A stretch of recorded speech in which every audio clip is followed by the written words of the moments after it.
హల్లెలూయా. సంతోషంగా అందరూ మీరు ఒకసారి హల్లెలూయా చెప్తారా అండి? హల్లెలూయా. దేవుని నామానికి మహిమ కలుగును గాక. చేరవచ్చిన ప్రతి ఒక్కరికి కూడా వందనాలు. ఈ అవకాశం ఇచ్చిన పాస్టర్ ఇజ్రాయెల్ గారికి, అలాగే పాస్టర్ రేచల్ గారికి కూడా యేసుక్రీస్తు నామములో నా వందనాలు తెలియజేసుకుంటున్నాను. హల్లెలూయా. గత 20 సంవత్సరాలు నేను చిన్నప్పటి నుంచి మా పాస్టర్ గారు అని చెప్పడం కంటే మా పెద్దమ్మ పెద్దనాన్న అని చెప్పడం నాకు సంతోషం. చిన్నప్పటి నుంచి నాకు గత 20 సంవత్సరాల నుంచి, అంటే చిన్నప్పటి నుంచి నాకు తెలుసు. సో 20 సంవత్సరాల నుంచి నాకు జ్ఞానం వచ్చినప్పటి నుంచి చూస్తూనే ఉన్నా. వీరు ఎంతో ప్రేమించే దైవజనులు, అదే విధంగా ప్రేమించడం మాత్రమే కాదు కానీ దైవజనులను చిన్న పిల్లాడినైనా సరే నన్ను కూడా మీరు ఎంతగానో ప్రేమించి గౌరవించేవారు. హల్లెలూయా. హల్లెలూయా. దేవుని వాక్యం ఏం చెప్తుందంటే, ఒకసారి హెబ్రీయులకు రాసిన పత్రిక 13వ అధ్యాయం 17వ వచనం చదువుకుందామా?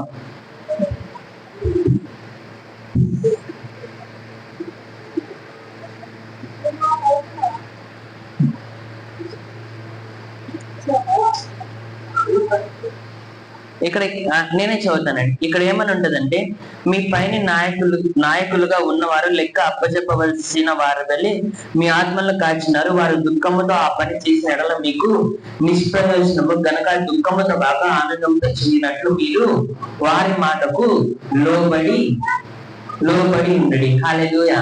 అంటే ఇక్కడ దేవుడు ఏం చెప్తున్నా అంటే, మన పైన ఉంటున్న నాయకుల మాట మనం ఏం చేయాలంట? వినాలా, వాళ్ళకి లోబడి ఉండాలా. తర్వాత మన ద్వారా మన దైవజనులు ఏం కాకూడదంట? దుఃఖపడే వారిగా, బాధపడే వారిగా ఉండకూడదు. హల్లెలూయా. చూస్తున్నా పెద్దమ్మ వారి జీవితం చాలా సాఫ్ట్ గా ఏమి వెళ్ళడం లేదు. సేవలోకి వస్తున్నారు, వచ్చిన తర్వాత ఎన్నో నిందలు, ఎన్నో అవమానాలు, మన దగ్గర ఉన్నవారే మనతోనే ఉంటూ మన గురించి అడ్డు సైడ్ చెడ్డగా మాట్లాడడం, తర్వాత మందిరములో కలహాలు రేగించి వెళ్ళిపోవడం చాలా మంది చేస్తున్నారు. కానీ మన నాయకులుగా ఎవరు నియమించినాడు? దీన్ని దేవుడు నియమించినాడు కదా. దేవుడు నియమించిన నాయకులు మనం ఏ విధంగా చూసుకోవాలంటే చాలా మంచిగా చూసుకోవాలా. వారు ఎప్పుడు కూడా మనల్ని బట్టి సంతోషించే వారిగానే ఉండాలి, కానీ వారు మనల్ని బట్టి బాధపడే వారిగా మనము ఉండకూడదు. హల్లెలూయా. ఈ మందిరంలోకి వచ్చి ఎంతో మంది వాక్యం చెప్పొచ్చు, బయట ఉంటున్న వారు ఎంతో బాగా వాక్యం చెప్పొచ్చు, కానీ మన యొక్క నాయకులు మనకు గొప్ప. హల్లెలూయా. దేవుడు ఒక్కొక్కరిని ఒక్కొక్క రకంగా వాడుకుంటారు. ఎవరు ఏ విధంగా చేసినా సరే మనం మొట్టమొదట ప్రాధాన్యత ఇవ్వాల్సింది ఎవరికంట? మన యొక్క సంఘ కాపరికి మనం ఏం ఇవ్వాలంట? మొట్టమొదట ప్రాధాన్యతను మనము ఇచ్చే వారిగా మనము ఉండాలి. ఎందుకంటే చాలా మంది ఈ కాలంలో ఏం చేస్తున్నారంటే, సంఘ కాపర్ల కంటే వేరే వాళ్ళని ఎక్కువగా ప్రేమించే వారిగా ఉంటారు. కానీ మనకు ఏమైనా సరే చూసుకునేది ఎవరంట? మన ఆత్మీయ తండ్రి, మన ఆత్మీయ తల్లి మాత్రమే. మన ఇంట్లో ఎవరికైనా అనారోగ్యం వస్తే ఎవరు వచ్చి ప్రార్థన చేస్తారు? మన యొక్క ఆత్మీయ తండ్రి మాత్రమే ప్రార్థన చేస్తారు. మన ఇంట్లో ఎవరికైనా ఏమైనా చనిపోయినా ఎవరు వచ్చి ముందునే నడిపిస్తారు? మన యొక్క ఆత్మీయ తల్లిదండ్రులే. హల్లెలూయా. కాబట్టి ఈ లోకంలో ఎంతమంది గొప్ప దైవజనులు ఉన్నా మనం మాత్రము మొట్టమొదటి ప్రాధాన్యత ఇవ్వాల్సింది ఎవరికంట? మన ఆత్మీయ తల్లిదండ్రులకు మాత్రమే. హల్లెలూయా. దైవజనులు అంటే ప్రతి ఒక్క దైవజనుడు కూడా గొప్ప దైవజనుడే. ఎందుకంటే ప్రతి ఒక్క దైవజనుడు కూడా ఎవరి సేవ చేస్తున్నారు? దేవుని యొక్క సేవ చేస్తున్నారు గనక ప్రతి ఒక్క సేవ, ప్రతి ఒక్క దైవజనుడు, ప్రతి ఒక్క సంఘము, ప్రతి ఒక్కటి కూడా గొప్పదే. ఎందుకంటే గొప్ప దేవుని వారు సేవిస్తున్నారు, గొప్ప దేవుని యొక్క సేవను చేసేవారిగా ఉంటున్నారు. హల్లెలూయా. హల్లెలూయా. నిన్న ఎంతమంది వచ్చినారండి? ఒకసారి చేతులు పైకెత్తారా? నిన్న రాత్రి వాక్యం విన్నాను కదా, దేని గురించి వాక్యం విన్నాను ఒకసారి చెప్తారా? కొద్దిసేపు మనం మాట్లాడుకున్న తర్వాత మనం వాక్యానికి వెళ్దాం. దేని గురించి మనం ధ్యానించుకున్నాం నిన్న రాత్రి? అది కరెక్ట్ అయినా రాంగ్ అయినా పర్లేదు, నోరు తెరిచి మాట్లాడండి. నిన్న రాత్రి మనం దేని గురించి ధ్యానించుకున్నారో చెప్తారా? వచ్చినారా, మర్చిపోయినారా, లేదంటే గుర్తుంది కానీ చెప్పడానికి సిగ్గుపడుతున్నారా? నిన్న రాత్రి మనము బేసిక్స్ నుంచి నేర్చుకున్నాం. తర్వాత మనకు యేసు క్రీస్తులో ఏమై ఉన్నాము, యేసు క్రీస్తు మనకు ఎటువంటి అధికారాన్ని ఇస్తాడనే దాని గురించి మనము ధ్యానించుకున్నాం కదా. ఇదన్నా గుర్తుందా అండి? ఆయన ఎట్టి వారై ఉన్నాడు, మనము ఈ భూలోకంలో అట్టి వారమై ఉన్నాము. హల్లెలూయా. ఉంటామా? ఉన్నామా? ఆల్రెడీ ఉన్నాము. మనము ఈ లోకానికి వెలుగుగా ఉండాలనా, లేదంటే వెలుగుగా అవ్వడానికి కష్టపడాలన్నా? ఆల్రెడీ వెలుగుగా ఉన్నామా? ఆల్రెడీ వెలుగుగా ఉన్నాము. హల్లెలూయా. మనకు రక్షణ దేని ద్వారా వచ్చింది? కృప ద్వారా, విశ్వాసము మూలంగా మనకు రక్షణ కలిగి ఉన్నది. మనము దేనిని బట్టి నీతిమంతులుగా తీర్చబడినాము? యేసు క్రీస్తు శిలువలో మన కొరకు పాపంగా మారడం మూలంగా మనము నీతిమంతులుగా తీర్చబడి ఉన్నాము. హల్లెలూయా. క్రీస్తు ఎవరిలో జీవిస్తున్నాడంట? మనలో జీవిస్తున్నాడు. హల్లెలూయా.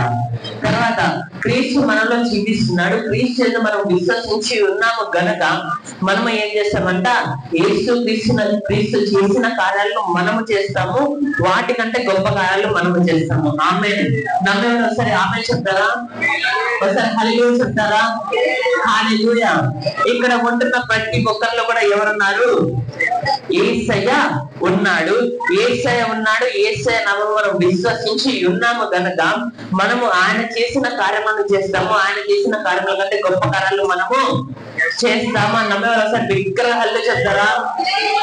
హల్లెలూయా. అదే విధంగా మనము వాక్యంలోనికి వెళ్దాం. ఈ రోజు మనం దేని గురించి ధ్యానించుకొని పోతున్నామంటే, దేవుని యొక్క హస్తము మనకి ఎల్లప్పుడూ కూడా ఏమై ఉంటుందంట? తోడుగా ఉంటుంది. దేవుని యొక్క హస్తము ఎన్నట్టు కూడా మనల్ని ఏం చేయదంట? విడిచిపెట్టి పోదు. దేవుని యొక్క హస్తము ఎటువంటి కార్యాలను మన జీవితంలో చేయాలని ఆశపడుతుందో మనము ధ్యానించుకున్నాం. ఒకసారి కీర్తనల గ్రంథము 118వ అధ్యాయము 16వ వచనాన్ని మనము చదువుకున్నాం.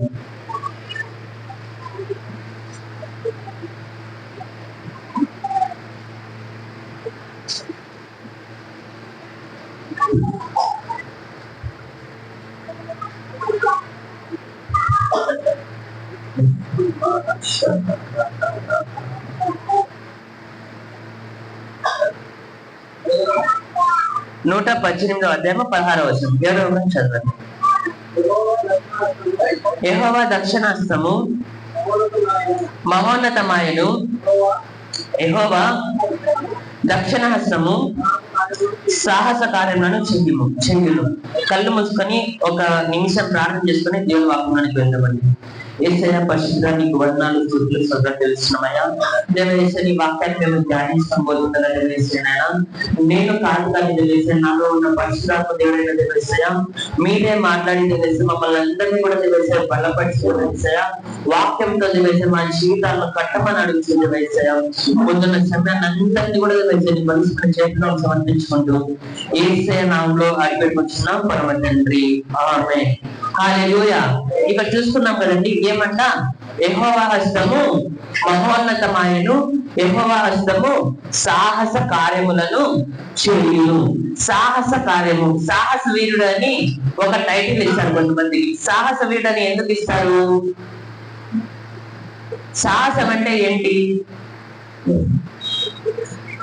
నాకేంటంటే నేను ఒకటే చెప్పుకుంటూ పోవడం నాకు ఇష్టం ఉండదు, కానీ నాకు కొంచెం కన్వర్సేషన్ కావాలన్నమాట.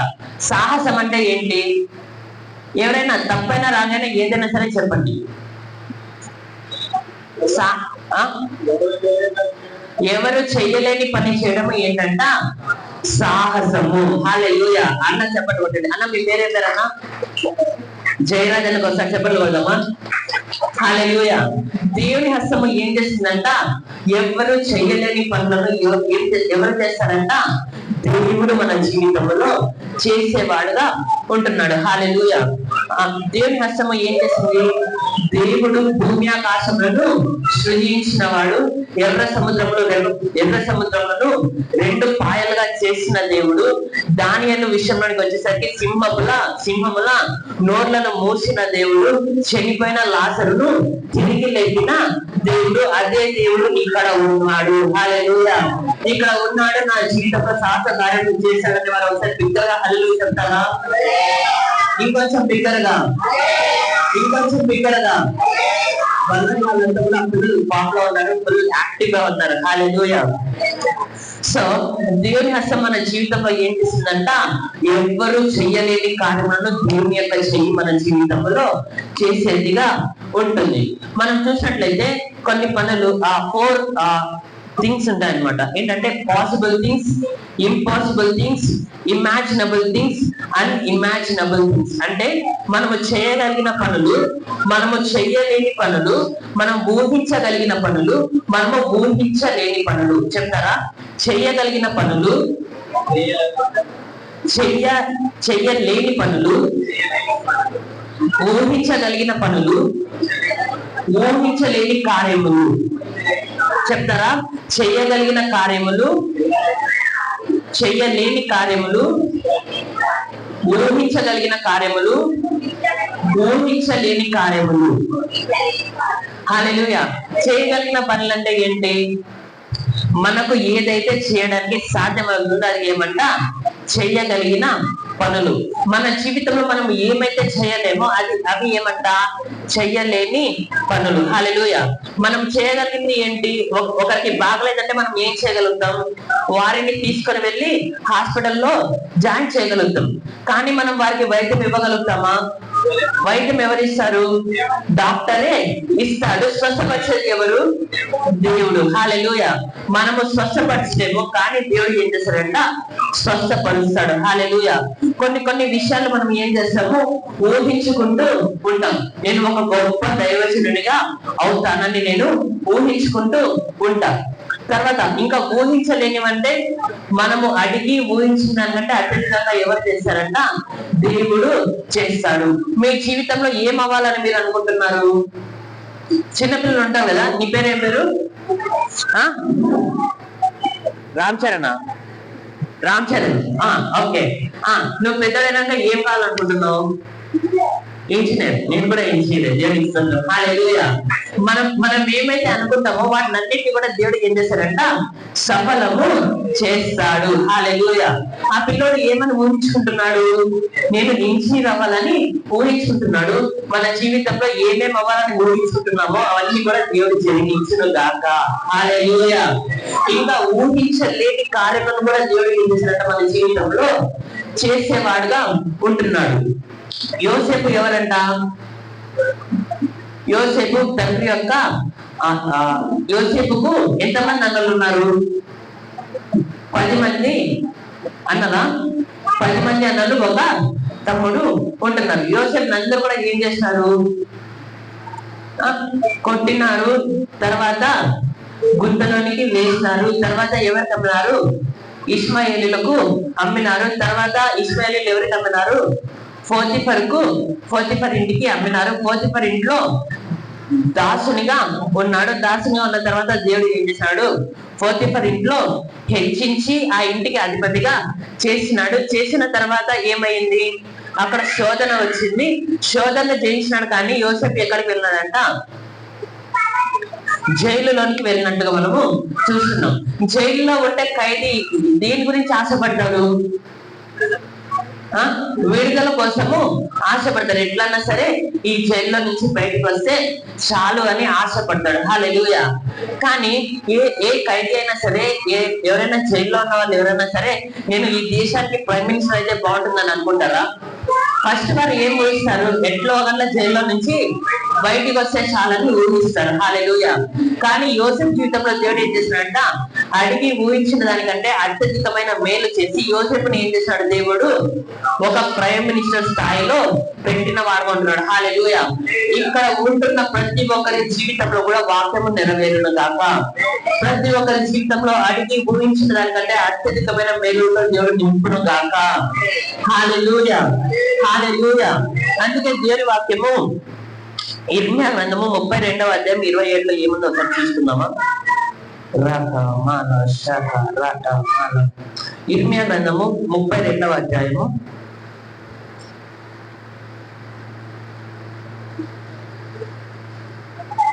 27వ వచనం నేను చదువుతానండి. నేను యెహోవాను సర్వశరీరులకు దేవుడును, నాకు అసాధ్యమైనది ఏదైనా కలదా? దేవునికి అసాధ్యమైనది ఏదైనా ఉందా? లేదు. హల్లెలూయా. మన జీవితంలో ఎవరున్నారు? యేసయ్య ఉన్నాడు. యేసయ్య మన ద్వారా నివసిస్తున్నాడు, మనలో నివసిస్తున్నాడు కనుక యేసు క్రీస్తు ద్వారా మనకు అసాధ్యమైనది ఏది కూడా లేదు, సమస్తము కూడా చేయగలుగుతాము. హల్లెలూయా. పౌలు చెప్తారా? నీవు యేసయ్య ద్వారా సమస్తము చేయగలవు. అబ్బా కరోనా పోయి 3 ఏళ్ళు అయింది, సెకండ్ ఇయర్స్. పౌలు సెకండ్ ఏంటక అన్న మీరు కూడా నీవు దేవుని ద్వారా సమస్తము చెయ్యగలవు. హల్లెలూయా. ఎందుకంటే మన బలమును బట్టి కాదు, కానీ దేవుని బలమును బట్టి మనము ఏం చేస్తామంట? సమస్తము చెయ్యగలుగుతాము. హల్లెలూయా. మన జీవితంలో ఒక ఇరుకు ఉండొచ్చు, మన జీవితంలో ఒక కష్టం ఉండొచ్చు, మన జీవితంలో గొప్ప సమస్య ఉండొచ్చు, కానీ సమస్య వచ్చిన ప్రతిసారి దేవుడు అద్భుతం చేస్తాడు అని నమ్మారు. ఒకసారి హల్లెలూయా చెప్తారా? హల్లెలూయా. దావీదు జీవితంలో మనం చూసుకున్నట్లయితే దావీదు జీవితంలో ఎవరున్నారంట? అడ్డుగా గొప్ప గొల్యాతు ఉన్నాడు. గొల్యాతు దావీదు కంటే ఎంత పెద్దవాడు? దావీదేమో బాలుడు, గొల్యాతు ఏమో ఇంచుమించు 10 అడుగులు ఎత్తు ఉన్నాడు. గొల్యాతు దగ్గర ఏముందంట? కవచం ఉంది, డాలు ఉంది, ఖడ్గం ఉంది, అన్ని ఉన్నాయి. కానీ దావీదుతో ఏముంది? ఏమీ కూడా లేదు. దావీదు ముందర గొప్ప గొల్యాతు ఉన్నాడు, కానీ దావీదుతో ఒక గొప్ప శక్తి ఉంది. అది ఎవరి శక్తి అంట? దేవుని శక్తి. దేవుడు దావీదు పక్షాన ఉన్నాడు కనుక దావీదు ఏం చేశాడంట? గొప్ప గొల్యాతును దావీదు ఏం చేసినాడు? జయించినాడు. హల్లెలూయా. హల్లెలూయా. గొల్యాతు ఎవరి కుమారుడో తెలుసా అండి? ఓర్పా యొక్క కుమారుడు ఎవరంట? గొలియాతు. ఎప్పుడైతే దావీదు గొల్యాతు స్టోరీ అందరికీ కూడా తెలిసిందే కదా. ఓర్పా యొక్క కుమారుడు ఎవరంట? గొల్యాతు. తర్వాత రూతు యొక్క కుమారుడు ఎవరు? రూతుకు ఓబేదుకు ఎవరు పుడతారు? రూతు ఎవరిని పెళ్లి చేసుకుంటుంది? బోయాజును పెళ్లి చేసుకుంటుంది. బోయాజు ఎవరు పుడతారు? బోయాజుకు ఓబేద,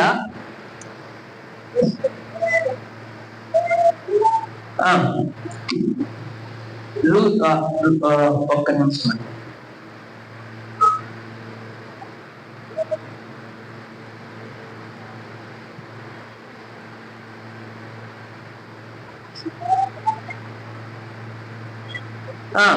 బోయాజుకు రూతుకు ఎవరు పుడతారంటే ఓబేదు పుడతారు. ఓబేదుకు ఎవరు పుడతారంటే యెషయి పుడతాడు. యెషయికి ఎవరు పుడతారు? దావీదు పుడతాడు. హల్లెలూయా. అక్కడ చూసుకున్నట్లయితే ఈ యొక్క ఓర్పా సంతానం ఎవరంట? గొల్యాతు. గొల్యాతు ఎవరంట? గొప్పవాడు. కానీ దేవుణ్ణి నమ్ముకున్న రూతు యొక్క కుమారుడైన బోయాజు, బోయాజు కుమారుడైన యెషయి, యెషయి యొక్క కుమారుడైన దావీదు. హల్లెలూయా. ఇక్కడ చూసుకున్నట్లయితే ఏ రకంగా చూసుకున్నా సరే లోకరీత్యా ఎవరు గొప్పకున్నారు? గొలియాతే గొప్పకున్నాడు. కానీ గొల్యాతు గెలిచినాడా? దావీదు గెలిచినాడా? దావీదు గెలిచినాడు. హల్లెలూయా. ఎందుకంటే చిన్న మనిషి అయిన దావీదులో ఎవరున్నారంట? యేసయ్య ఉన్నాడు కనుక దావీదే గెలిచినాడు. హల్లెలూయా. హల్లెలూయా. మన జీవితంలో యేసయ్య ఉన్నాడు కనుక మన జీవితంలో అది ఎంత గొప్ప సమస్యనే కానీ యేసయ్య మన జీవితంలో ఉండడం మూలంగా, యేసయ్య మనకు తోడుగా ఉండడం మూలంగా, యేసయ్య హస్తం మనకు తోడుగా ఉండడం మూలంగా మనం అన్ని విషయాలలో జయమును పొందుతాము. హల్లెలూయా. పద్మశేఖర్ చెప్పండి. పద్మశేఖర్ అండి ఫస్ట్. నీవు అన్ని విషయాలలో జయములు పొందుకుంటావు. నేను చెప్తున్నానా? దేవుని వాక్యం చెప్తున్నా? దేవుని వాక్యము చెప్పి చెప్తున్నా అబద్ధం అవుతుందా? కాదు. దేవుని వాక్యము ఎవరికి కూడా నిరర్ధకము కాదు. దేవుని వాక్యమందు నిరీక్షించిన వారికి ఎప్పుడు కూడా సిగ్గు కలగదు. హల్లెలూయా. హల్లెలూయా. ఫస్ట్ దేవుని హస్తము ఏం చేస్తుందంట? సాహస కార్యములను చేస్తుంది. మనము ఎంత గొప్ప సమస్యల్లో ఉన్నా సరే దేవుడు విడిపిస్తాడు, మనల్ని హెచ్చిస్తాడు. హల్లెలూయా. రెండవ విషయం, దేవుని హస్తము ఏం చేస్తుందంటే పనికి రాని వారిని ఏం చేస్తుందంట? పనికొచ్చే పాత్రలుగా దేవుని యొక్క హస్తము చేస్తుంది. హల్లెలూయా. కుమ్మరి వాడి గురించి ఎంతమంది తెలుసు? కుమ్మరి వాడు ఏం చేస్తాడు? కుండలను ఎట్లా చేస్తారు? మట్టితో చేశారు. కుమ్మరి వాని చేతికి మట్టి పోకముందు ఆ మట్టి ఏ విధంగా ఉంటుంది? మనుషుల ద్వారా తొక్కబడే మట్టిగా ఉంటుంది. తర్వాత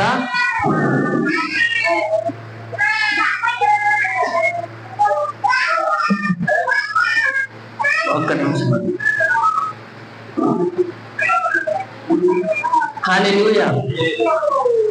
ఇక్కడ చూసుకున్నట్లయితే ఆ కుమ్మరి వాడు ఒకసారి ఇర్మియా విన్నాము 18వ అధ్యాయము 4వ చదువుకున్నామా?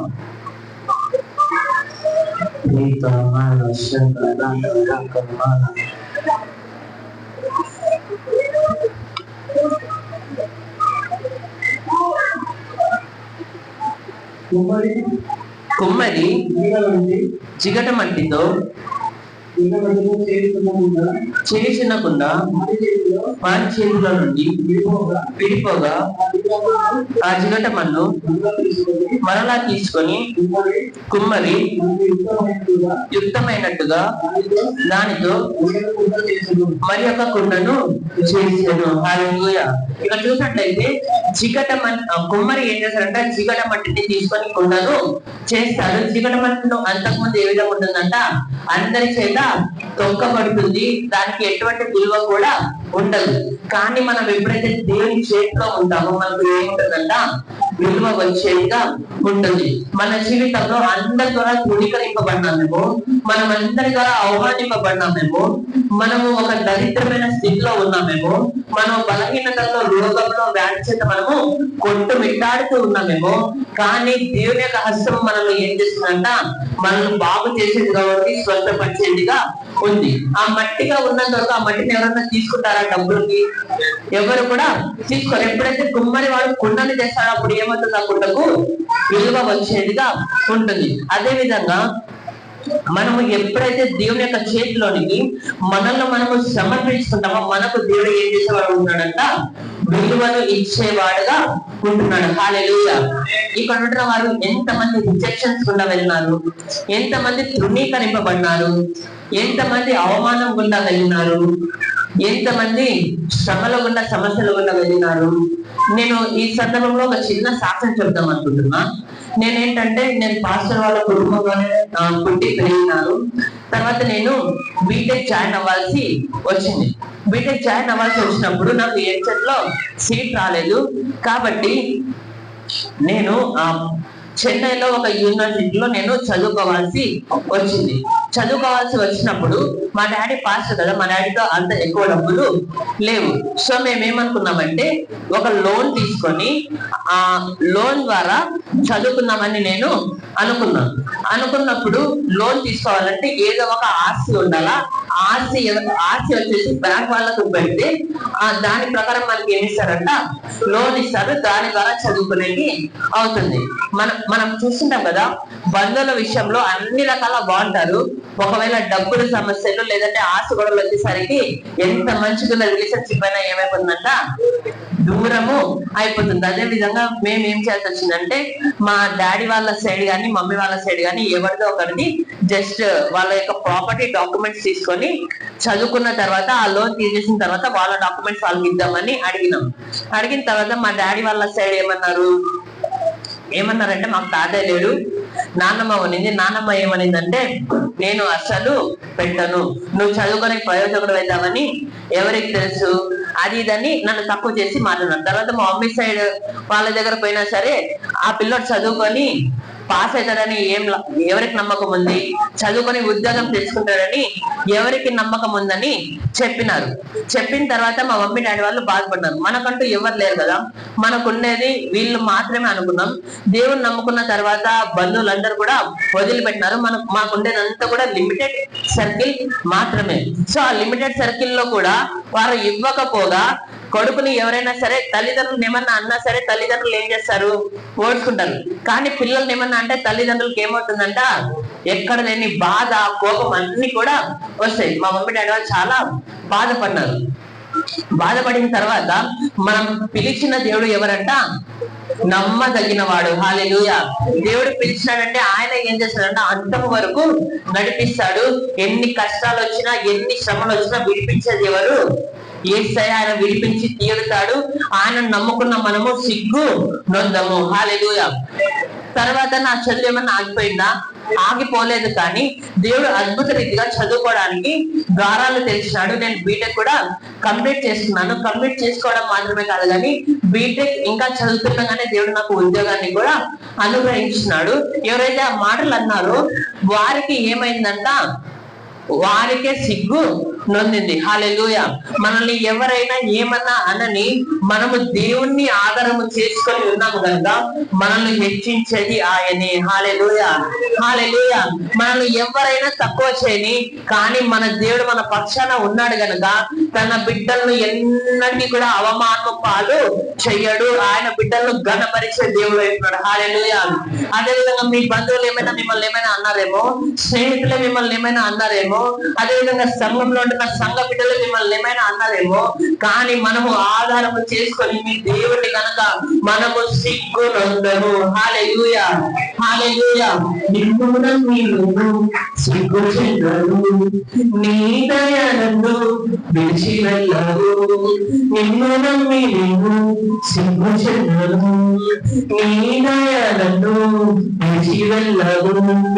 కాలి చేతితో వచ్చి రెండు వారి కాలి చేతితో నేను రెండు వారి నారాయణి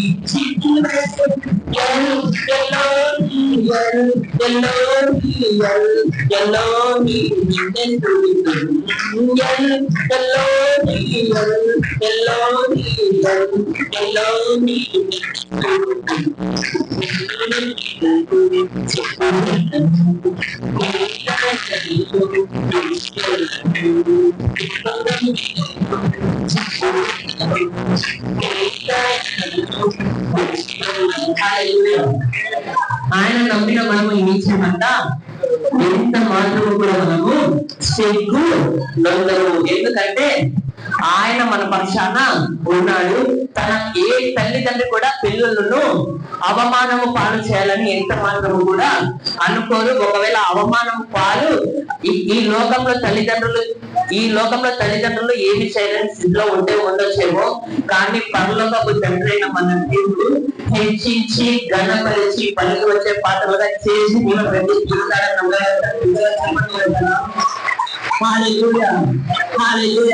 ఇక్కడ ఉంటున్న ప్రతి ఒక్కరి జీవితంలో దేవుడు సాహస కార్యక్రమం చేయడం దాకా, ఇక్కడ ఉంటున్న ప్రతి ఒక్కరిని కూడా పనికి వచ్చే పాత్రలుగా చేయడం దాకా. హల్లెలూయా. తర్వాత నేను చదువుకోవడం అయిపోయింది, నాకు జాబ్ రావడం అయిపోయింది. జాబ్ మాత్రమే కాకుండా ఇప్పుడు జాబ్ చేస్తున్నా, దేవుని పరిచయం కూడా చేస్తున్నా.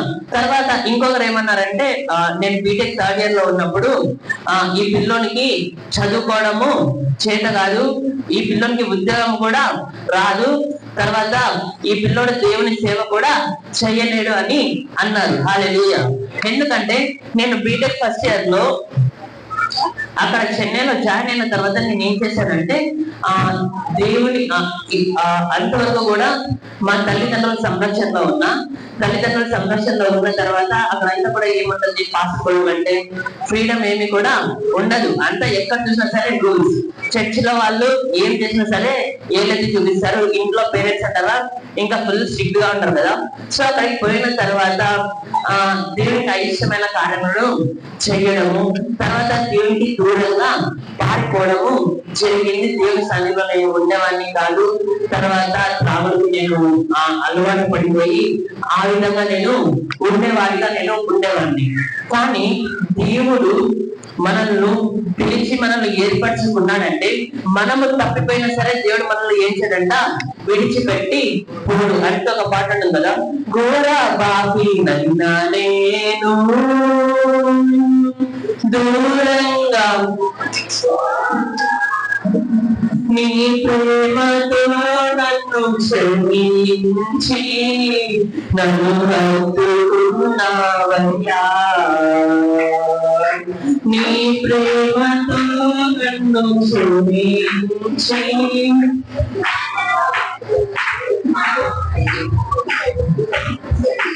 ఘోర పాపినైనా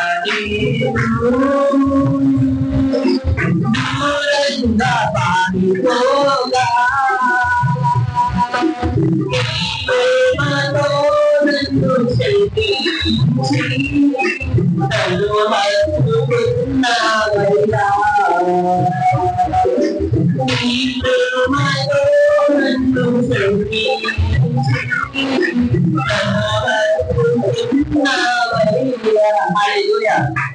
మనము దేవుడికి దూరంగా వెళ్ళినా సరే దేవుడు మనల్ని చేయగలంట దూరంగా వెళ్ళేవాడుగా లేడు.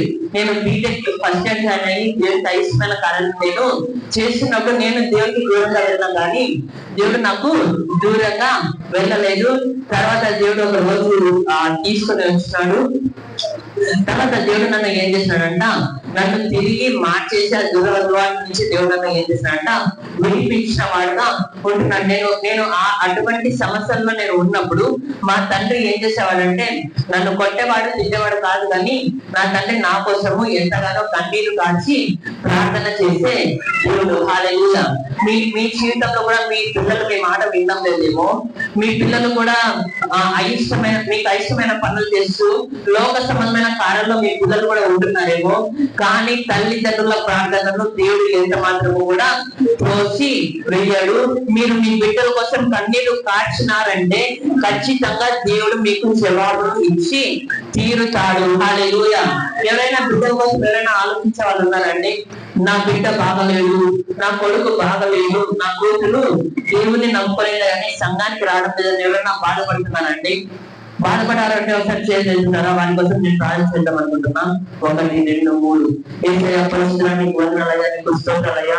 దేవా యేసయ్యా, నీతి మంతుల సంతానం విడువబడడం కానీ చేసయ్యా, వారి సంతానం విషమెట్టుట కానీ చేసయ్యా, బాల్యము మొదలుకొని ముసలివాడ అయ్యేందుకు దావీదు ఎన్నడూ కూడా చూడలేదయ్యా. దేవా యేసయ్యా, ఈ యొక్క తల్లి తండ్రులు వేసయ్యా పిల్లల గురించి వేసయ్యా బాధపడుతూ విలిపిస్తూ ఉంటుండగా వేసయ్యా, వారి బిడ్డలు నీ అద్భుతంగా మార్చి వేసయ్యా, నీ సాధనంగా వాడుకొని పోతున్నందుకు నీకే వర్ణాలు తండ్రి. ఆమేన్. హల్లెలూయా.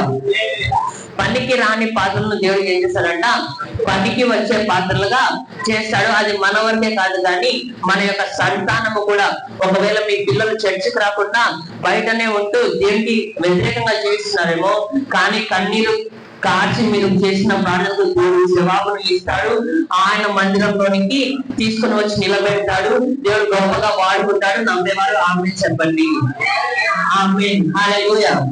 మొట్టమొదటిగా మనం ఏం నేర్చుకున్నాము?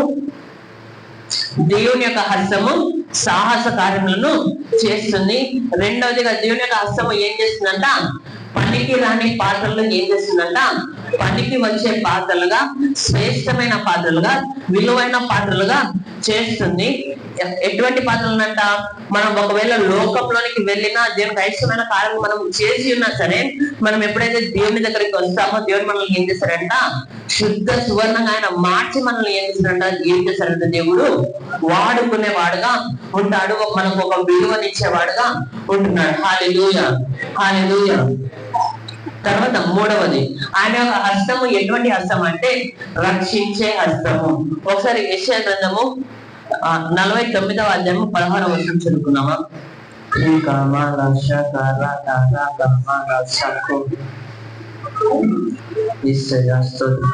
యెషయా గ్రంథము 49వ అధ్యాయము 16వ వచనం. చూడుము, నా అరచేతుల మీదని నిన్ను చెక్కుకొని ఉన్నాను, నీ ప్రాకారములు నిత్యము నా ఎదుట. చూడండి, ఇక్కడ దేవునికి ఏం తెలుస్తుందంట, చూడుము నేను నిన్ను అరచేతులలోని చెక్కుకొని ఉన్నాను. దానిపైన ఏమని ఉంటది? ఒక దానిపైన తల్లి అయినా మర్చినేమో కానీ ఉంటది కదా. యెషయా గ్రంథము 49 15వ వచనం చదువుతారా? స్త్రీ తన గర్భంలో పుట్టిన బిడ్డను కరుణింపకుండా తన చంటి పిల్లను మర్చున వారైనా మరుచుదురు గాని నేను నిన్ను మరువను. చూడుము, నా అరచేతుల మీదనే నిన్ను చెక్కి ఉన్నాను. హల్లెలూయా. మన దేవుడు ఎటువంటి దేవుడు అంట? తల్లి అయినా మనిషినా మరుస్తుందేమో కానీ మనల్ని దేవుడు ఏం చేయడంట? ఎంత మాత్రం కూడా ఆయన మనల్ని మరవడు, ఎంత మాత్రం ఆయన మనల్ని విడువడు. ఆయన మనల్ని ఎక్కడ పెట్టుకున్నాడంట? అరచేతులలో దేవుడు మనల్ని చెక్కుకొని ఉన్నాడు. హల్లెలూయా. ఎవరైనా ఏమైనా సరే గట్టిగా చేతిలో పట్టుకున్నాడంటే వెంటనే తీసుకునే అవుతుందా? నా చేతిలో నుంచి అయినా అశోకం లాంటి బలవంతుడు పీక్కొని పోవచ్చేమో, కానీ దేవుని చేతిలో నుంచి ఎవరికైనా తీసుకొని పోయగలుగుతుందా? ఛాన్సే లేదు. హల్లెలూయా. కాబట్టి మనము దేవుని యొక్క అరచేతులలో మనము చెక్కబడి ఉన్నాము కనుక మనకు అపాయం ఏమీ కూడా రాదు. ఏ తెగులు మన గుడారమునకు సమీపించదు. ఒకవేళ యోగుడు సమీపించిన రెండంతల ఆశీర్వాదంతో దేవుడు మనకు తిరిగి ఇచ్చేవాడుగా ఉంటున్నాడు. హల్లెలూయా. హల్లెలూయా. మనకు విరోధంగా రూపించబడిన ఏ ఆయుధం కూడా ఏ కాదంట వర్ధిల్లదు. హల్లెలూయా. మనం క్రైస్తవ జీవితంలో ఉన్నప్పుడు మనకు శ్రమలు సమస్యలు రావు అని కాదు. కీర్తన గ్రంథము 34:19 చూసుకున్నట్లయితే నీతి మంతులకి కలుగు ఆపదలు అనేకములు అయినను నీతి మంతులు ఆపదల్లో పడి నాశనమైపోతాడా? ఏమనుంది? నీతి మంతులకి కలుగు ఆపదలు అనేకములు అయినను. చదువుతారా 34:19? నీతి మందికి కలుగు ఆపదలు అనేకములు, వాటి అన్నిట్లో నుంచి యెహోవా వారిని విడిపించును. హల్లెలూయా. నీతి మంతులకి కలుగు ఆపదలు అనేకములు, కానీ వాటిలో నుంచి కొన్నిట్లో నుంచి దేవుడు విడిపించును. అవునా కదా? అవునా? అన్నిట్లో నుంచా కొన్నిట్లో నుంచా? అన్నిటిలో నుంచి. హల్లెలూయా. మీ జీవితంలో ఈ రోజు ఈ సంఘంలో ఏ శ్రమలలో ఏ సమస్యలతో అయితే మీరు కూర్చొని ఉన్నారో వాటిలో నుంచి కొన్నిట్లో నుంచి దేవుడు విడిపించట్లేదు, అన్నిట్లో నుంచి కూడా దేవుడు విడిపించబోతున్నాడు. నమ్మేవారు ఆమె కానీ హల్లెలూయా అని చెప్పి చెప్పండి కొట్టండి. హల్లెలూయా. హల్లెలూయా. దేవుని హస్తము ఏం చేస్తుందంట? సాహస కార్యములను చేస్తుంది. రెండోదిగా దేవుని హస్తము ఏం చేస్తుందంట? పనికి రాని మనల్ని ఏం చేస్తుందంట? ఒక విలువైన పాత్రలుగా చేస్తుంది. తర్వాత మూడోది ఏంటంట? దేవుని యొక్క హస్తము మనల్ని కాపాడే హస్తము. హల్లెలూయా. తర్వాత దేవుని యొక్క హస్తము నాలుగోది ఏంటంటే దేవుని యొక్క హస్తము మనకు ఇచ్చే హస్తము. హల్లెలూయా. ఒకసారి యెషయా గ్రంథము 7:6 చదువుదామా?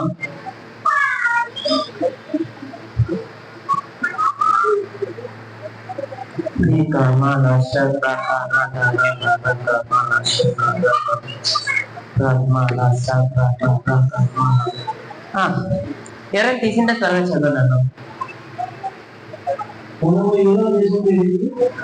యెషయా గ్రంథము 7:6.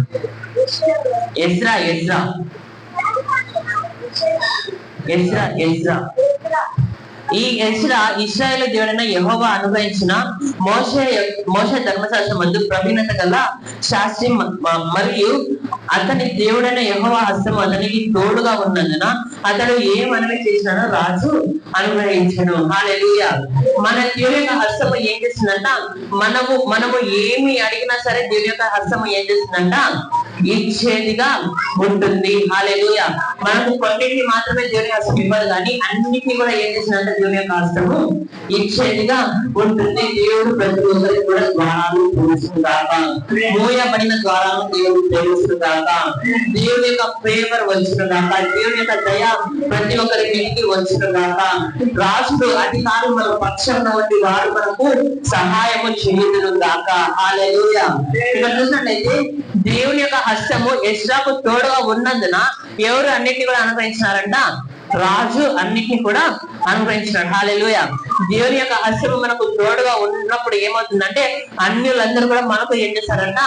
సహాయము చేసే వారిగా ఉంటారు. హల్లెలూయా. తర్వాత ఐదవది ఏంటంటే hand of acceleration and strength. దేవుని యొక్క హస్తము ఏం చేస్తుందంటే మనల్ని త్వరగా ఉన్నతమైన స్థానంలోనికి ఎక్కించేదిగా ఉంటుంది. దేవుని యొక్క హస్తము మనకు శక్తిని ఇచ్చేదిగా ఉంటుంది. ఒకసారి మొదటి రాజుల గ్రంథము 18:46 చదువుకున్నాం.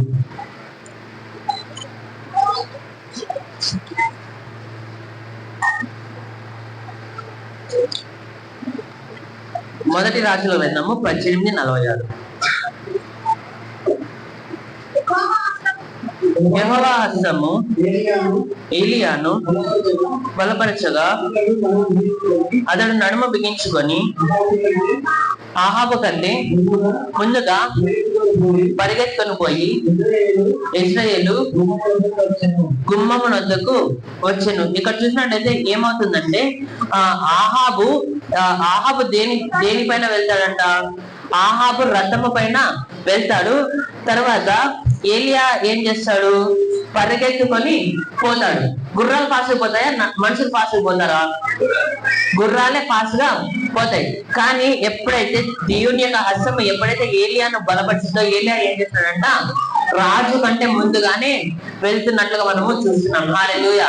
కొన్నిసార్లు మనం అనుకుంటాం వారందరూ కూడా ఆశీర్వదించబడుతున్నారు కదా, వారందరికీ కూడా గొప్ప గొప్ప ఉద్యోగాలు వస్తాయి, వారి యొక్క సేవ గొప్పగా ఆశీర్వదించబడింది కదా, మనకు అటువంటి గొప్ప ఉద్యోగము ఎప్పుడు వస్తుంది, మనము వాళ్ళలాగా ఎప్పుడు మనము మంచి మార్కులతో పాస్ అవుతాము అని మనము అనుకుంటూ ఉంటాం.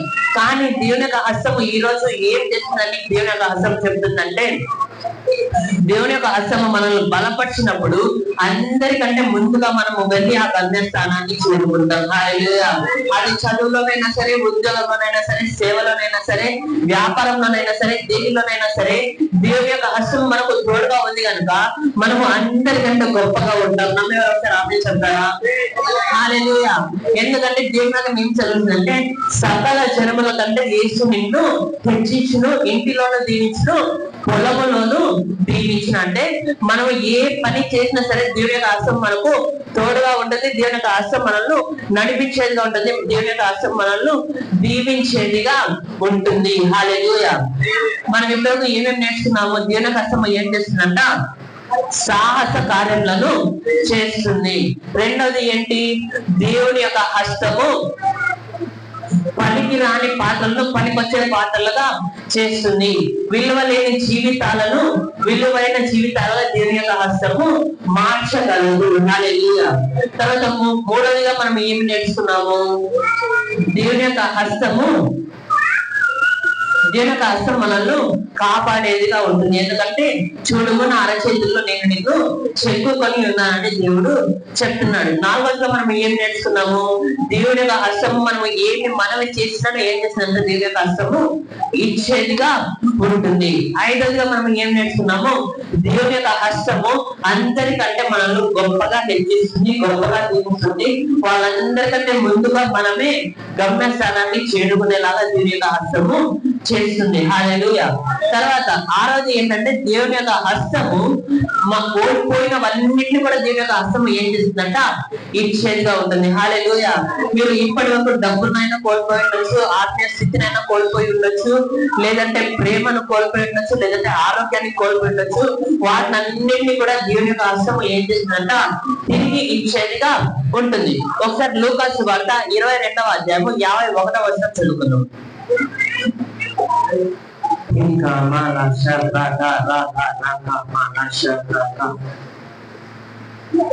లూకా సువార్త 22:51.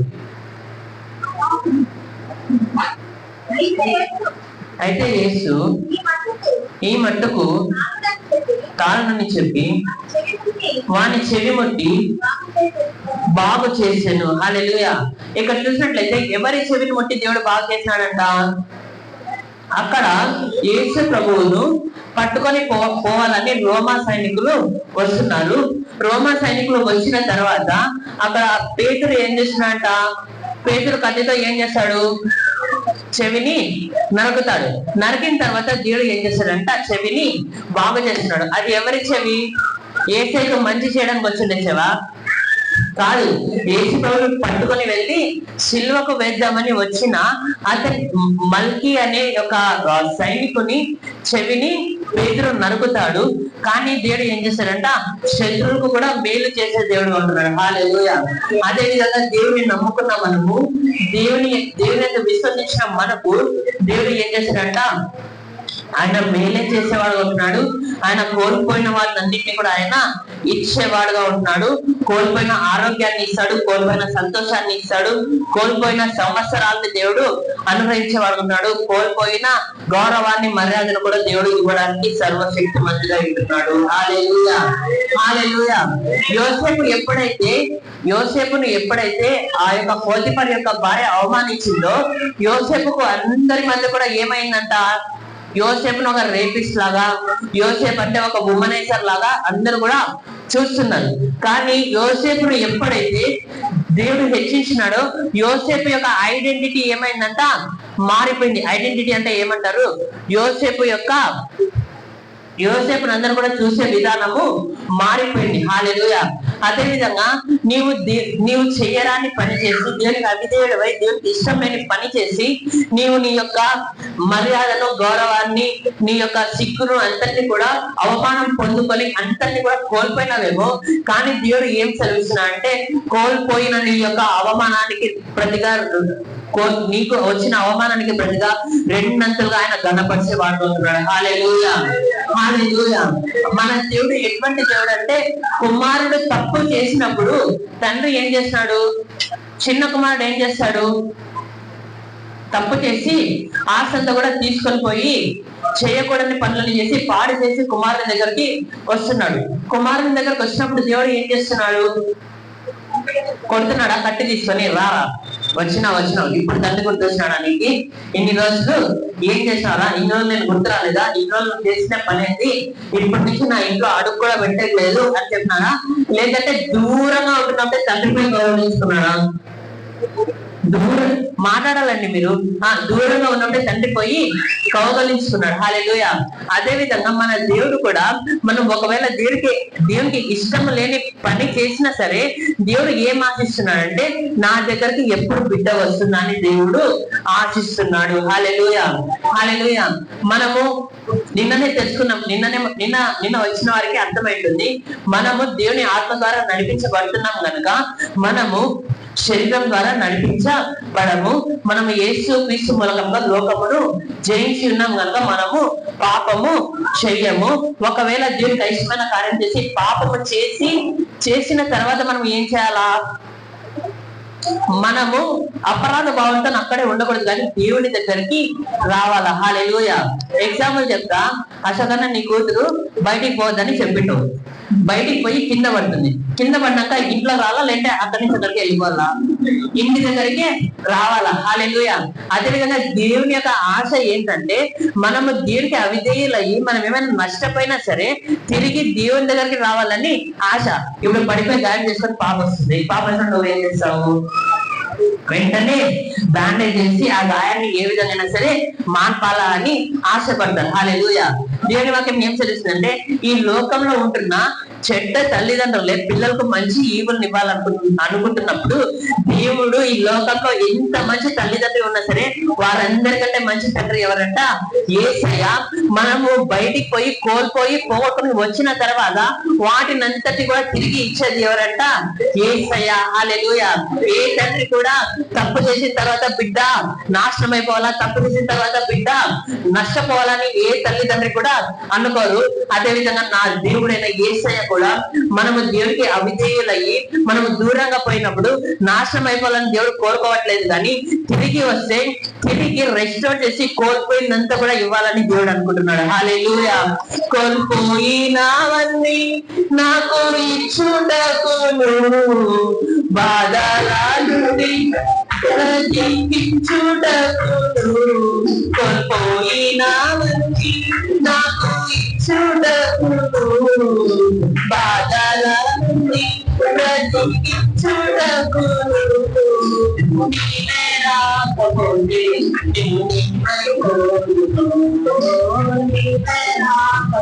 చెప్పమ్మా,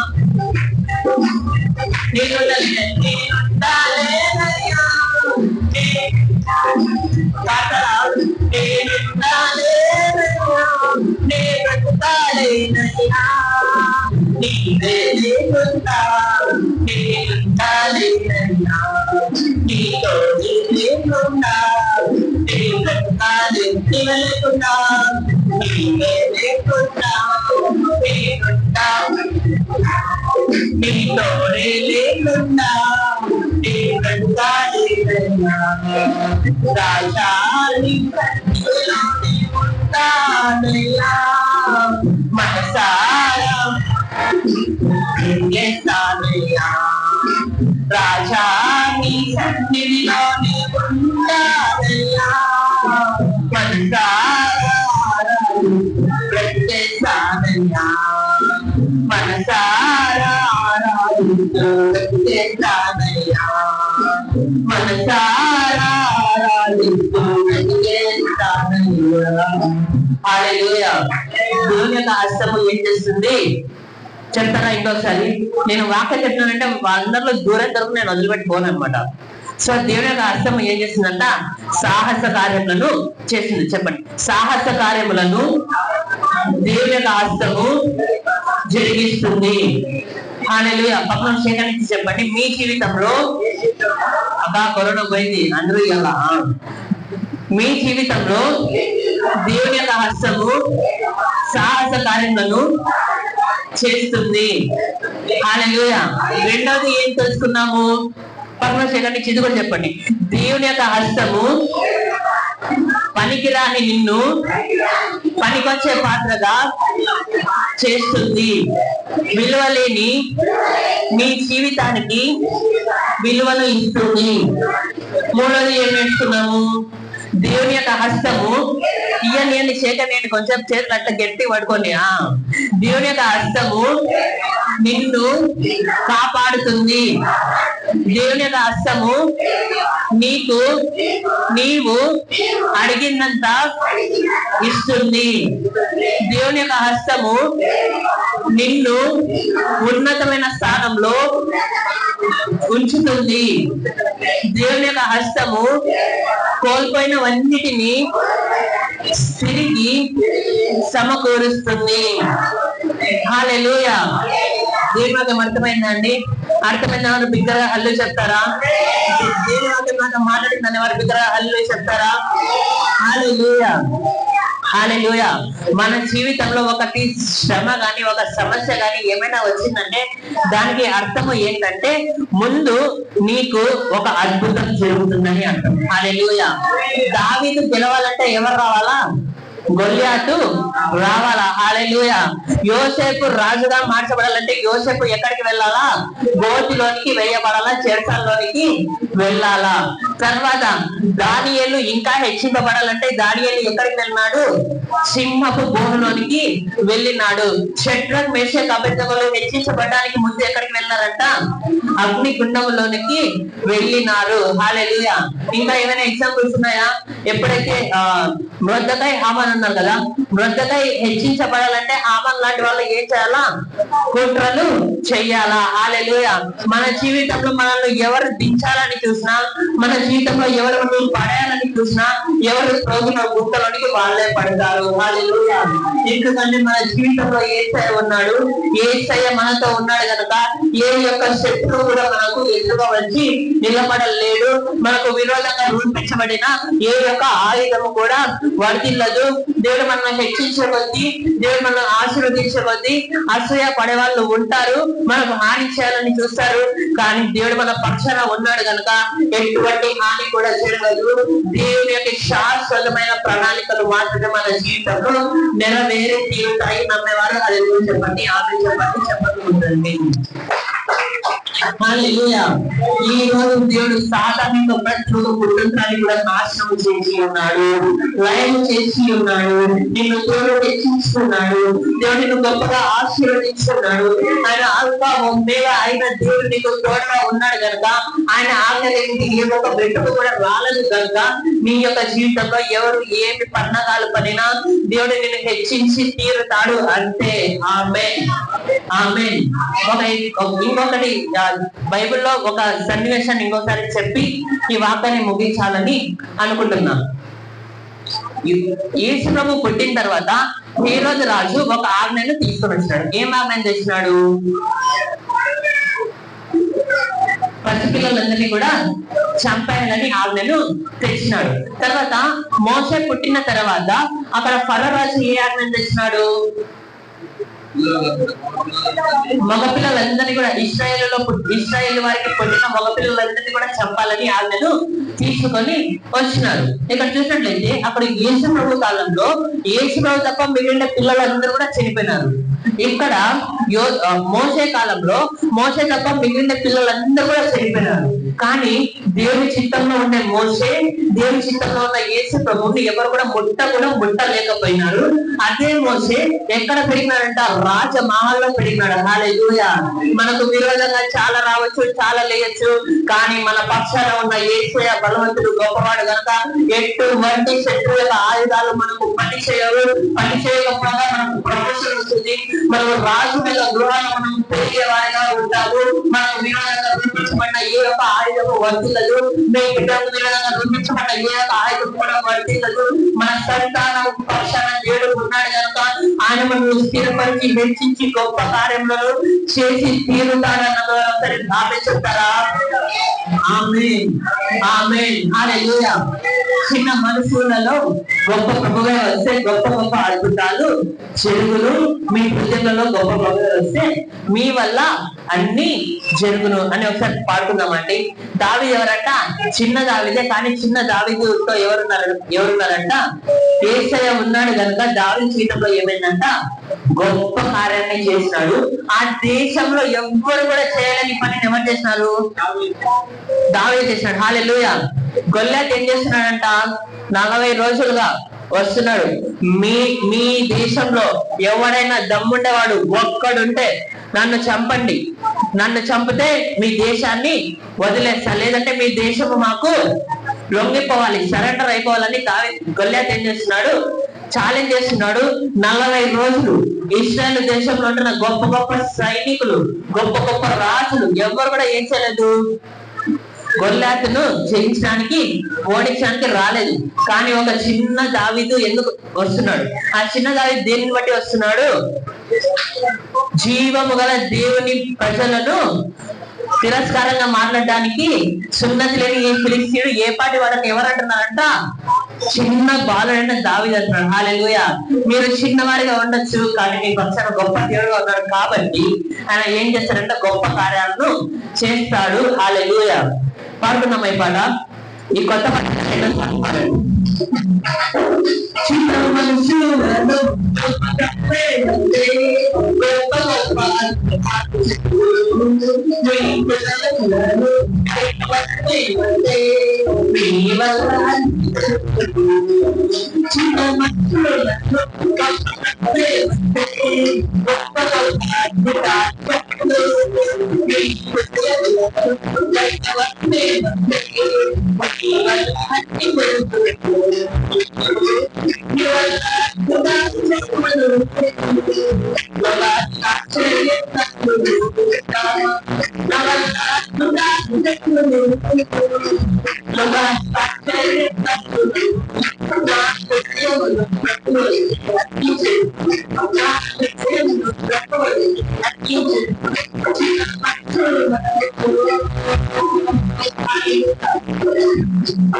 మనుషులలో గొప్ప ప్రభువు వస్తే ఏం జరుగుతాయంట?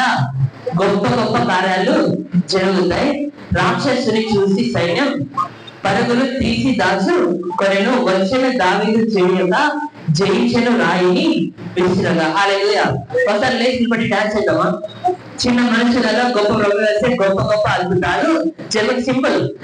నీ పక్కన వాళ్ళని చూపించి మీ వల్ల అద్భుతాలు జరుగుతున్న లోకానికి ఆశ్చర్యము కలరందరూ కూడా ఒకసారి లేచి నిలబడ్డాం.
వచ్చిన వారికే పోవాలని ఎంతమందికి ఆశ ఉంది?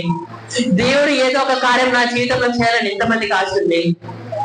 ఆశ అందరూ కూడా పాడదామా? అన్నీ మారిపోయినట్లు, అన్నీ మారిపోవు,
నీకు వందనాలయ్యా, నీకు స్తుతులు తెలుస్తున్నామయ్యా.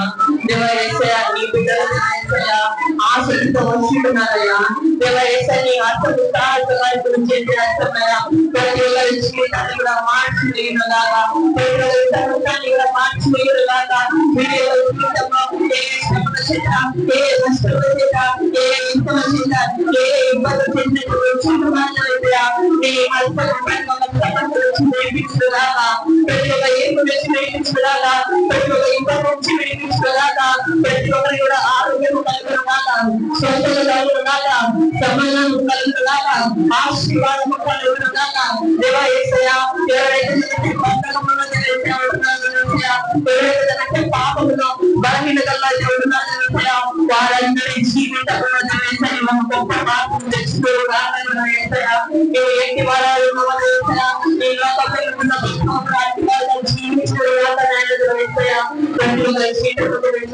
నీ కార్యం చేయించుకోవా, నీ నామానికి మహిమ ఘనత ప్రభావం తెచ్చుకోమన్నాడు. యేసయ్య నామములో ఆయనకు వచ్చిన పరమ తండ్రి, ఆమేన్. దయచేసి అందరూ కూర్చుంటారండి. ఈ అవకాశాన్ని ఇచ్చిన పాస్టర్ ఇస్రాయేల్ గారికి, పాస్టర్ యేసు గారికి యేసుక్రీస్తు వందనాలు. కోరి వచ్చిన ప్రతి ఒక్కరికి కూడా యేసుక్రీస్తు నామములో వందనాలు తెలియజేస్తున్నా. మన జీవితంలో మేము ఏమైనా చేయగలడు, సమస్తాన్ని మార్చగలడు, మీ పిల్లల యొక్క భవిష్యత్తుని మార్చగలడు. ఎందుకంటే ఆయనకు మన పట్ల ఉన్న ఆలోచనలు ఎన్నటికీ కూడా క్షేమకరమైనవి, గొప్పవే కానీ చిన్న చిన్నవి కావు. మనము ఆయనను విశ్వసించినాము కనుక మనకు అసాధ్యమైనది ఏది కూడా లేదు. మన ద్వారా దేవుడు అనేకుల జీవితంలో కార్యం చేయడం కాక. హల్లెలూయా. చివరిగా ఒక మాట చెప్పి వెళ్ళాలనుకుంటున్నాను. ఏంటంటే మన జీవితంలో, మన కుటుంబంలో దేవుడు కార్యం చేస్తాడు, అది తప్పకుండా జరుగుతుంది, అది బేసిక్ గానే జరుగుతుంది. కానీ మన యొక్క ఆశ ఏమై ఉండాలంట, నా జీవితం, నా కుటుంబం మాత్రమే కాదు నాయన, నా ద్వారా అనేకులు అన్వేషణలు నీ దగ్గరికి రావాలా, నా ద్వారా అనేకులు అన్వేషణల జీవితంలో నీవు కార్యం చేయాలని ఆశలు కలిగి ఉన్న వారు ఇద్దరు వద్దని చెప్తారా? హల్లెలూయా, హల్లెలూయా. ఫస్ట్ నేను మైక్ తీసుకున్న వెంటనే ఒక మాట చెప్పిన, మనము అందరి సేవకుల కంటే ఎక్కువగా మనం ఎవరిని గణపరచాలా, హెచ్చించాలంట మన యొక్క ఆత్మీయ తల్లిదండ్రులు మనము గణపరిచే వారిలో మనము హెచ్చించే వారిగా ఉండాలా. మనం ఎప్పుడు కూడా ఏ ఒక్క దైవజనుడిని కూడా కంపేర్ చేయకూడదు. హల్లెలూయా. ఈ దైవజనుడు గొప్పవాడు, ఈ దైవజనుడు చిన్నవాడు, ఈ దైవజనుడు పెద్ద చర్చింది, ఈ దేవుని చరణ్కి చిన్న చర్చిందని మనం ఎప్పుడు కూడా చూడలేదు. పౌలు ఏం చేస్తున్నాడు? పౌలు కొత్త నిబంధనలో అర్థం కంటే ఎక్కువ రాస్తున్నాడు. కానీ స్టెఫెను ఏం చేస్తున్నాడు? ఏమి రాసినట్లుగా ఏమీ లేదు. కానీ స్టెఫెను ఏం చేస్తున్నాడంట? హత సాక్షిగా చనిపోతున్నాడు. ఇప్పుడు చెప్పండి, పౌలు గొప్పవాడా, స్టెఫెన్ గొప్పవాడా? రాత్రంతా రామాయణం విని పొద్దున్న రాముని సీత ఏమైంది అన్నారట. ఇప్పుడే చెప్పినా కదా, దేవుని సేవ చేసిన ప్రతి ఒక్కరు గొప్ప వాళ్ళే, కంపేర్ చేయకూడదని. అప్పుడే మళ్ళీ స్టెఫెన్ అని పౌలని ఒకరు అంటారు. హల్లెలూయా.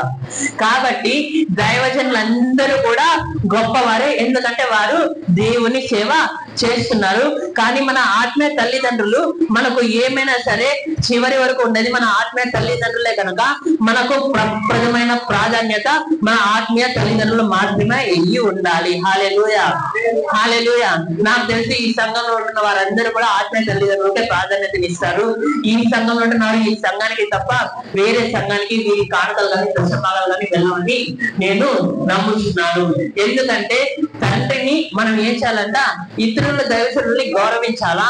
కానీ మనకు ఉన్న శ్రేష్టమైనదంతా కూడా ఎవరికి ఇచ్చేవారిగా ఉండాలంట, తండ్రికే ఇచ్చేవారిగా ఉండాలి. కానీ మనము వేరే వాళ్ళకి ఇచ్చేవారిగా ఉండకూడదు. ఎందుకంటే అంతము వరకు మనతో ఉండేది మన తల్లిదండ్రులు మాత్రమే. కాబట్టి అన్ని విషయాల్లో కూడా మన యొక్క స్థానిక దైవజనుడిని దైవజనురాల్ని మనము గౌరవించాలా. తర్వాత దైవజనుల గురించి ఎవరైనా సరే చెడ్డగా చెప్తుంటారు. మీ పాస్ట్ అట్లంట కదా, మీ పాస్ట్ ఇట్లంట కదా అని చెప్తుంటారు. అట్లా చెప్పినప్పుడు వారి మాటలు ఎంత మాత్రం కూడా వినకూడదు. హల్లెలూయా. మనం ఏం చెప్పాలంటే, దేవుడు చూసుకుంటాడు, నీకేం పని. వారి పరిచయం వారు దేవునికి లెక్క అప్పచెప్పుకోవలసిన వారిగా ఉన్నారు కనుక మన గురించి మనం చూడని విషయాలు, దేని గురించి కూడా దైవజనుల గురించి చాటి చెప్తున్నాడు. మనం ఎంతవరకు అవునా అవునా అనకూడదు. ఏం చేయాలా, దేవుడు చూసుకుంటాడు, నా గురించి అని చెప్పొద్దు. మా పాస్టమ్మ, మా పాస్టయ్య ఎంత మంచోళ్ళో నాకు తెలుసు, సంఘంలో వాళ్ళు ఎంత కష్టపడుతున్నారో తెలుసు, వారు ఎటువంటి ఆస్తులు గీస్తులు ఏం చేసుకోకుండా వారు కేవలం ఈ సంఘంలో ఉంటూ ఈ సంఘాన్ని పోషిస్తూ వాక్యాన్ని పోషిస్తూ ప్రతి ఒక్కరిని కూడా బలపరుస్తున్నారు. మీరు మా సేవకుల గురించి ఏమి చెప్పవద్దు అనేసి మన సేవకుల పక్షాన ఎవరు మాట్లాడేవారు ఉన్నారంట, మనమే మాట్లాడేవారిగా ఉండాలా. హల్లెలూయా, హల్లెలూయా. దేవుడు ఈ వాక్యంలో దీవించి ఆశీర్వదించిన గాక. ఈరోజు నేను ఏం వాక్యం చెప్పినా గుర్తుంది ఎవరికన్నా?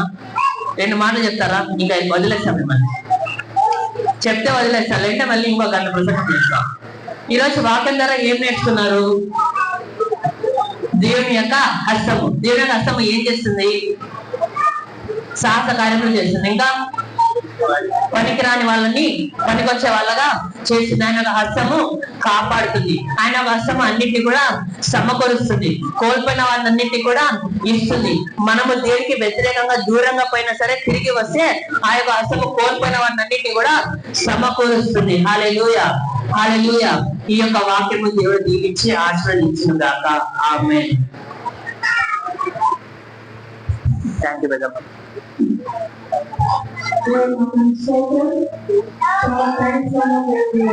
చక్కగా వాడుతున్నాడు. అందరూ బలపరచబడాలనుకుంటారు. బలపరచబడిన వాళ్ళు ఒకసారి గట్టిగా స్తోత్రం చెప్పాలి దేవునికి.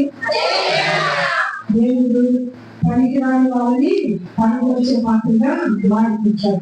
మనం ఎవరైనా కానీ పనికిరాదు అనుకుంటే దేవుడు వాడుకుంటారు. హల్లెలూయా. స్తోత్రం. మరి పిలిచి అందుకొని మధ్యలో వచ్చి నిన్న కూడా సహాయకాలను మరియు కూడా మనకు చక్కటి వర్తమానాన్ని అది అందించినటువంటి ప్రేరిత శాలం గారికి నా హృదయపూర్వక వందనాలు.